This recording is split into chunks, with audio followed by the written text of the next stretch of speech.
আমি এই মঞ্চ থেকে দাঁড়িয়ে বলছি, মুখ্যমন্ত্রীও দুর্নীতির বাইরে নয়, তিনিও দুর্নীতির মধ্যে, তিনিও দুর্নীতিতে যুক্ত আছেন। আমি এই মঞ্চ থেকে দাঁড়িয়ে বলছি, মুখ্যমন্ত্রীও দুর্নীতির বাইরে নয়, তিনিও দুর্নীতির মধ্যে, তিনিও দুর্নীতিতে যুক্ত আছেন। পারলে যদি ভুল বলি, পিসি না পারলে ভাইপোকে বলবেন আমার নামে মানহানি মামলা করতে। সুপ্রিম কোর্টে ছুটছে তো ভাইপোকে বলে দেবেন, অভিষেক ব্যানার্জিকে বলে দেবেন। নওশাদ সিদ্দিকী বলছে তোমার পিসি দুর্নীতিগ্রস্ত, পারলে যদি মিথ্যা কথা বলে আমার বিরুদ্ধে মানহানির মামলা করে দেখাও, অভিষেক বাবুকে বলে দেবেন। আর অভিষেক বাবুর যে কটা চারানার চালা ঘুরছে তাদের উদ্দেশ্য বলি, সময় থাকতে শুধরে যান। আইনের মাধ্যমে 5 টাকার পেনে এমন খোঁচা দেব, থানার বাড়ি করাবার নাহলে জেলের ভাত খাওয়াবো। অভিষেক বাবু বাঁচাবে মনে হচ্ছে, উনি নিচে কিভাবে বাঁচবে তার জন্য লাইন খুঁজছে, বারবার পিসিকে দিল্লি পাঠাচ্ছে, মোদিজির সাথে বসাচ্ছে, আর তোমাদের কথা ভাবছে। কা পুরুষেরা ছুটে পালায়, বীর পুরুষেরা পালায় না, মাথায় রাখবেন। আর এসব করতে এসেছি, কা পুরুষ নয়, বীর পুরুষের মতো মাথা তুলে থাকবো। ওরা চোরে জেলে গেলে চোর চোর বলে ডাকে। আমি তো প্রেসিডেন্সি জেলে ছিলাম, মালিক ভাই তো ছিল প্রেসিডেন্সি জেলে, শাহাবুদ্দিনও তো ছিল। খোঁজ নিয়ে দেখুন, পার্থ বাবুকে বাইরে বার করতো না, এত চোর বলে ডাকতো। আর আমাদের নেতারা বাইরে ঘুরলে সবাই হাত মিলিয়ে যেত। জেলে গেলেও আমরা সম্মান পাবো। আমাদের বাড়ি থেকে লোককে তুলে পার্লামেন্টের মধ্যে পাঠাতে হবে, আমাদের বাড়ি থেকে লোককে তুলে বিধানসভার মধ্যে পাঠাতে হবে, যেখানে গিয়ে মানুষের অধিকারের কথা বলবে, যেখানে গিয়ে কৃষকের অধিকারের কথা বলবে, শিক্ষা ব্যবস্থার কথা বলবে, স্বাস্থ্যের মান উন্নয়নের কথা বলবে, এক কথায় আর্থসামাজিক মানুষের মান উন্নয়নের কথা বলবে, তেমন লোককে পাঠাতে হবে। মুখ্যমন্ত্রীর নিজের দপ্তর গ্রুপ ডি, মুখ্যমন্ত্রী নিজের দপ্তরের মধ্যে পড়ে গ্রুপ ডি নিয়োগের ক্ষেত্রে দুর্নীতি হয়েছে এই অভিযোগ উঠেছিল। কলকাতার রাজপথে মাতঙ্গিনী হাজরার মূর্তির পদতলে অবস্থান বিক্ষোভ হয়েছিল।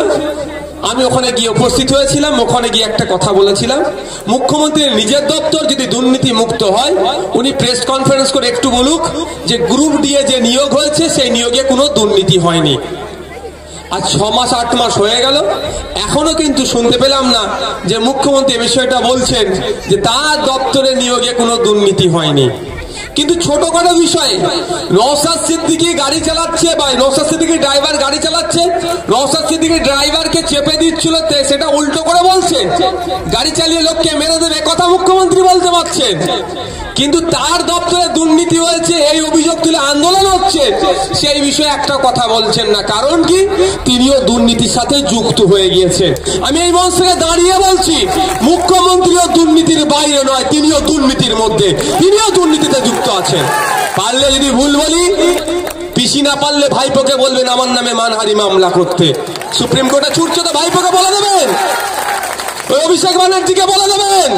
নওশাদ সিদ্দিকী বলছে তোমার পিসি দুর্নীতিগ্রস্ত, পারলে যদি মিথ্যা কথা বলে আমার বিরুদ্ধে মানহানির মামলা করে দেখাও, অভিষেক বাবুকে বলে দেবেন। আর অভিষেক বাবুর যে কটা চারানার চালা ঘুরছে তাদের উদ্দেশ্য বলি, সময় থাকতে শুধরে যান। আইনের মাধ্যমে 5 টাকার পেনে এমন খোঁচা দেব, থানার বাড়ি করাবার নাহলে জেলের ভাত খাওয়াবো। অভিষেক বাবু বাঁচাবে মনে হচ্ছে, উনি নিচে কিভাবে বাঁচবে তার জন্য লাইন খুঁজছে, বারবার পিসিকে দিল্লি পাঠাচ্ছে, মোদিজির সাথে বসাচ্ছে, আর তোমাদের কথা ভাবছে। উনি বাঁচার জন্য মোদিজির কাছে পাঠাচ্ছেন, আর উনি ভাবছেন পাড়ার চারানার নেতাগুলো কি ভাবছে বলুন তো, দাদা বাঁচিয়ে নেবে। আরে দায়েরা তো পাড়ার চারানার নেতা। অনুব্রত মন্ডল বীরভূমের বাঘ বলতো তৃণমূল, আজকে বাঘ কোথায় গেছে? হ্যাঁ, কোথায়? তিহার জেলে গেছে। তার থেকে যদি কোনো ভয়ঙ্কর জেল থাকে, তৃণমূলের আগামী দিনের বেশ কিছু নেতা ওই জেলে গিয়ে রাখা হবে, দরকার লাগে তৈরি করতে হবে আমাদেরকে ওই জেল। বাঘের জন্য অনেক কথা বলছিল, অনেক মায়া কান্না কাঁদছিল। যখন রাত্রে খবর পেলাম জ্যোতিপ্রিয় বাবুর বাড়িতে ইডি গিয়েছে, দীর্ঘক্ষণ তল্লাশি চলছে, মমতা ব্যানার্জি তখন মনে পড়ে গিয়েছিল জ্যোতিপ্রিয় বাবুর সুগার আছে, বলছে সুগার বেড়ে গেলে বিপদ হয়ে গেলে ছাড়বো না। এখন তো জেলের মধ্যে আছে, কই জ্যোতিপ্রিয় বাবুর একবারও নাম তো মমতা ব্যানার্জি মুখে নিচ্ছেন কি? উল্টে আমার কাছে প্রুফ আছে। আমাদের শ্রীরামপুরের এমপি উনি বলছেন জ্যোতিপ্রিয়র বিষয় জ্যোতিপ্রিয় বুঝে নেবে। অনুব্রত মণ্ডল বাবু যখন অ্যারেস্ট হয়েছিলেন, যখন 1 মাস পর্যন্ত তার পরিবারের সাথে এই কলকাতার কোনো বাবু অর্থাৎ বড় নেতারা তার পরিবারের সাথে যোগাযোগ করেনি।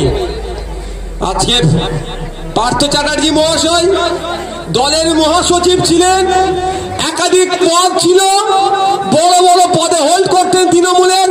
তিনি 1 বছরের অধিক জেলে আছে, তার পাশে আর দল দাঁড়াচ্ছে না।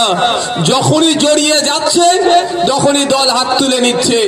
আমরাই তো অনেকে একটু ভেবেছিলাম হয়তো শাহজাহান শেখের জন্য একটু মায়া কান্না কাঁদতে পারে, দেখলাম বেশি দিন কাঁদলো না।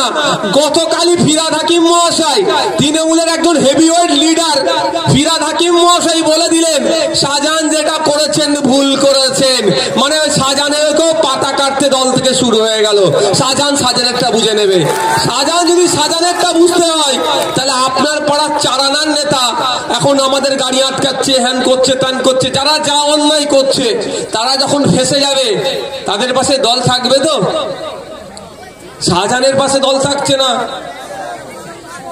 আপনার পার্থ বাবুর পাশে দল থাকছে না, অনুব্রত বাবুর পাশে দল থাকছে না, এদের পাশে দল থাকবে তো? একটু দিয়ে শুনিয়ে দেবেন, আপনাদের একটু জানিয়েও দিই। অনেক ক্ষেত্রে দেখছি আমাদের ছেলেদের নামে অনেক মিথ্যা কেস দিয়ে অনেককে পুলিশকে দিয়ে অ্যারেস্ট করাচ্ছে। পুলিশের প্রতি আমার ব্যক্তিগত কোনো রাগ নেই ভাই, আমার কোনো পুলিশের প্রতি রাগ নেই, আগে জানিয়ে দিই আপনাদের। যেটা বলছি পুলিশকে দিয়ে অ্যারেস্ট করাচ্ছে, আমি আপনাদের বলে রাখি ওই আজকের পরে দেখবেন একটু তো ডিস্টার্ব বাড়তে পারে। আচ্ছা জেল খাটতে প্রস্তুত কার? একটু হাত তুলে দেখান তো। মায়েরা কি জেল খাটবেন না? মায়েরা সবাই প্রস্তুত তো? আপনাদের ভয়টা একটু কাটিয়ে দিই। আজকের পর থেকে হয়তো দেখবেন মিথ্যা কেস দিয়ে পুলিশকে দিয়ে একটু ডিস্টার্ব করাবে শীতকালের সময়। আপনারা দেখেছিলেন কদিন আগে আমাকে কলকাতায় একটা থানায় ডেকেছিল, আমি গিয়েছিলাম, ব্ল্যাঙ্কেট নিয়ে গিয়েছিলাম, দেখেছিলেন তো? আমাকে ভাই শীতটাকে একটু মানে শীত আমার একটু বেশি লাগে। বিশ্বাস নেই এদেরকে, মমতা ব্যানার্জি বা উপর থেকে কোনো নির্দেশ দেবে আপনাকে থাকতে হবে। আমি কেমন কম্বল নিয়ে চলে গেছিলাম, থাকতে বললে আমি থেকে যাবো, কি আছে? তো আপনাদের বলি আজকের পর থেকে যদি পুলিশকে ডিস্টার্ব করে, যদি বাড়িতে আসে বলবেন সাহেব একটু দাঁড়ান, 1 মিনিট টাইম দেন, কম্বলটা নিয়ে নি, হবে তো নাকি? না পুলিশ আসলে ছুটে পিছন দিক দিয়ে পালাবেন। কা পুলিশেরা ছুটে পালায়, বীর পুলিশেরা পালায় না, মাথায় রাখবেন। আর এসব করতে এসেছি কা পুলিশই নয়, বীর পুলিশের মতো মাথা তুলে থাকবো। ওরা চোরে জেলে গেলে চোর চোর বলে ডাকে। আমি তো প্রেসিডেন্সি জেলে ছিলাম, মালিক ভাই তো ছিল প্রেসিডেন্সি জেলে, শাহাবুদ্দিনও তো ছিল। খোঁজ নিয়ে দেখুন পার্থ বাবুকে বাইরে বার করতো না, এত চোর বলে ডাকতো। আর আমাদের নেতারা বাইরে ঘুরলে সবাই হাত মিলিয়ে যেত। জেলে গেলেও আমরা সম্মান পাবো, জেলে গেলেও আমরা সম্মান পাবো। তো একটা কম্বল নিয়ে বলবেন চলুন, আর ঘরের লোককে বলে দেবেন আমাদের যারা দায়িত্বশীল আছে আধার কার্ডের বা ভোটার কার্ডের জেরক্সটা পৌঁছে দিতে। আমি দায়িত্ব নিয়ে বলছি, আপনাদেরকে ডায়মন্ড হারবার কোর্টে তোলার আগে আমাদের লয়ার ডায়মন্ড হারবার কোর্টে হাজির থাকবে আপনাদের জন্য। মাথায় রাখবেন, মাথায় থাকবে। কেন ধরলাম ডায়মন্ড হারবার কোর্টে জামিন হলো না, আলিপুর কোর্ট তো নাকি, আলিপুর ডিস্ট্রিক্ট কোর্টে যাব, ধরে নিলাম ওখানেও জামিন হলো না, হাইকোর্টে গিয়ে জামিন করাবো, তাও ধরে নিচ্ছি হাইকোর্টে হলো না, ধরে নিচ্ছে হাইকোর্টে হলো না, সুপ্রিম কোর্টে গিয়ে জামিন করিয়ে আমার ভাইকে মালা পরিয়ে বাড়িতে নিয়ে আসবো আমরা। আমাদের কর্মীদের আবেগী আমাদের কাছে বড়। কলকাতায় 1000 লোকের সমাবেশ করার পারমিশন দিয়েছিল, কিন্তু আমরা দেখলাম আমার কোন ভাইটাকে ছাড়বার, কোন ভাইটাকে ডাকবো। আমার কর্মীরা আবেগ যেরকম, জেলার নেতৃত্বদের আবেগকেও আমরা কোনোভাবে এমন উপেক্ষা করতে পারি না, আমাদের কর্মীদের আবেগকেও আমরা উপেক্ষা করতে পারবো না। এবারও তো প্রায় 1005 আমার মায়েরা কলকাতা যাবে বলে প্রস্তুত নিয়েছিল, কোন মাকে আটকে পালন করবার, কোন মাকে ডাকবো। সেই জন্য টোটালটা আমরা বন্ধ রেখেছিলাম। আমাদের কর্মীদের আবেগের কাছে আমরা পরাজিত হয়েছি, আর বারবার আপনাদের আবেগের কাছে আমরা পরাজিত হতে প্রস্তুত আছি। আমি আপনাদের বলে রাখি, জামিন তো করাবো, জামিন করিয়ে কি ছেড়ে দেবো নাকি? কি মনে হচ্ছে ছেড়ে দেবো? মিথ্যা কেস কদিন চলবে? কদিন চলবে? 2 বছর, 4 বছর, খুব বেশি হলে 5 বছর। 5 বছর পরে কেস ডিসমিস, আমার যার নামে কেস দিয়েছে সে কি হবে? খালাস। তারপরে কি ছেড়ে দেবো নাকি? ওকে দিই যে না, যে দাদা দিদির কথা শুনে, অভিষেক ব্যানার্জি বা মমতা ব্যানার্জির কথা শুনে আমাদের ভাইদের নামে মিথ্যা কেস দিয়েছে, আমরা অভিষেক ব্যানার্জি মমতা ব্যানার্জিকে দেখবো না। যে আমার ভাইয়ের নামে মিথ্যা কেস দিয়েছে তার নামে মানহানির মামলা ঠুকবো। দুরকম হয়, একটা সিভিলে হয়, একটা ক্রিমিনালে হয়, একটা ক্ষতিপূরণ হয় আর একটা জরিমানা জেল হয়। দেখবো বেটাটা যদি অর্থশালী হয়, বিত্তশালী হয়, ওকে দেবো জেলের মামলা, আর যদি গরিব মানুষ হয়, চর্বি বেশি, ওর দেবো ক্ষতিপূরণ অর্থের মামলা দেব। বুঝতে পারছেন তো? ও বড় লোক হলে ওকে জেল খাটাবো, আর ও গরিব হলে ওর আমি কষান মানে টাকার ফাইন মারবো। এই মামলা করবো, ছাড়বো না। আমরা আইন হাতে তুলে নেব না। যদি কেউ আইন হাতে তুলে নেয় তার পাশে আইএসএফ যেমন থাকবে না, আর যে আইনকে মান্যতা দিয়ে চলবে তার জন্য সর্বোচ্চ আইনের লড়াই লড়তে আইএসএফ প্রস্তুত আছে। সুতরাং ভয় পাওয়ার কোনো জায়গা নাই, ভয় আপনারা পাবেন না। ধমকে চমকে বেশি দিন আটকে রাখা যায় না। আমি আপনাদের দায়িত্ব নিয়ে বলতে পারি, তৃণমূল দলটা আজকে নেতা কি বলবো তো, কি বলে গো লোকাল ভাষায় কি বলে, হ্যাঁ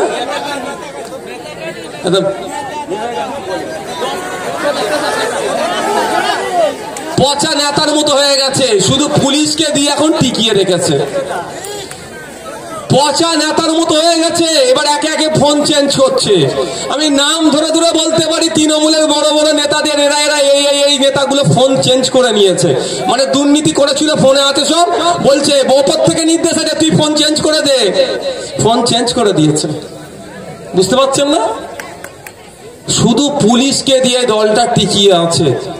আমার আগের মাস্টার সাহেব বললেন, আমি পুলিশ বন্ধুদের বলবো, আপনারা শিরদাঁড়া সোজা রেখে কাজ করুন, আপনারা ন্যায়কে প্রতিষ্ঠা করুন, অন্যায়কে অন্যায় হিসাবে ট্রিট করুন।